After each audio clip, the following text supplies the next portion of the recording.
જમ્મુ કાશ્મીરના પહેલગામ આતંકી હુમલાનો જવાબ ભારતે મુંહતોડ રીતે આપ્યો છે. આપણે જોયું હતું કે ગઈકાલે મધરાત્રે ભારત દ્વારા સીધો જ પાકિસ્તાન ઉપર એર સ્ટ્રાઇકથી હુમલો કરવામાં આવ્યો હતો અને આ હુમલાની અંદર અનેક એવા આતંકવાદી છે એ લોકોનો ખાત્મો થયો હતો. પરંતુ જો વાત કરવામાં આવે, અત્યારે એક સૌથી મોટી અપડેટ સામે આવી રહી છે. અમદાવાદમાં આવેલું જે નરેન્દ્ર મોદી સ્ટેડિયમ છે તેને પણ બોમ્બથી ઉડાડી દેવાની ધમકી આપવામાં આવી છે. શું છે સમગ્ર વિષય, તેની સાથે આ ધમકી કોના દ્વારા આપવામાં આવી છે તે જ દરેક વાત કરીશું આજના વિડીયોમાં. નમસ્કાર, હું હંસિની અને તમે જોઈ રહ્યા છો નિર્ભય ન્યૂઝ. છેલ્લા ઘણા સમયથી આપણે જોતા આવ્યા છે કે પહેલગામમાં જ્યારથી હુમલો થયો હતો ત્યારથી ભારત સરકાર દ્વારા કહેવામાં આવ્યું હતું કે હવે આતંકવાદીનો ખાત્મો કરવામાં આવશે અને એના જ ભાગરૂપે આપણે જોયું હતું કે જે પ્રમાણે ભારત દ્વારા એર સ્ટ્રાઇક કરવામાં આવી હતી ને આ જ એર સ્ટ્રાઇકની અંદર અનેક એવા આતંકવાદી છે એ લોકોના ઠેકાણા ઉપર એર સ્ટ્રાઇક કરવામાં આવી હતી ને ઘણા બધા આતંકવાદીઓ મરી ગયા હતા.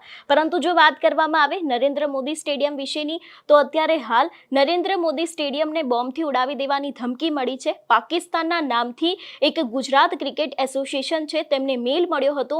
જો કે આ મેલ સાચો છે કે ખોટો તેની હજી સુધી પુષ્ટિ નથી થઈ અને આગામી સમયમાં એ પણ જોવાનું રહેશે કે ખરેખર આ મેલ આવ્યો છે ક્યાંથી. જો કે અત્યારે હાલ આ હુમલો કરવામાં આવ્યો છે એના જ ભાગરૂપે અત્યારે જે સરકાર છે તે એલર્ટ મોડમાં જોવા મળી છે અને ખાસ કરીને નરેન્દ્ર મોદી સ્ટેડિયમ છે તેનું અત્યારે હાલ સઘન ચેકિંગ કરવામાં આવી રહ્યું છે. પોલીસના ઉચ્ચ અધિકારીઓની ટીમ છે તે પણ અત્યારે હાલ ત્યાં પહોંચી ગઈ છે અને ખાસ કરીને આખા નરેન્દ્ર મોદી સ્ટેડિયમ છે તેનું ચેકિંગ કરવામાં આવી રહ્યું છે.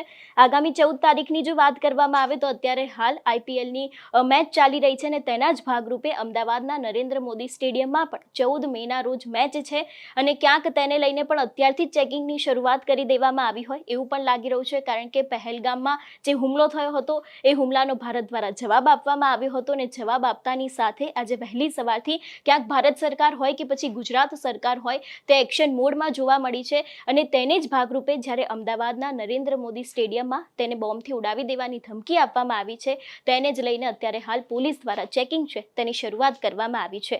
તમારું શું માનવું છે આ વિષયને લઈને અમને કમેન્ટ કરીને ચોક્કસથી જણાવજો. તેની સાથે જ અમારી ચેનલ નિર્ભય ન્યૂઝને લાઇક, શેર અને સબસ્ક્રાઇબ કરવાનું ભૂલશો નહીં. નમસ્કાર.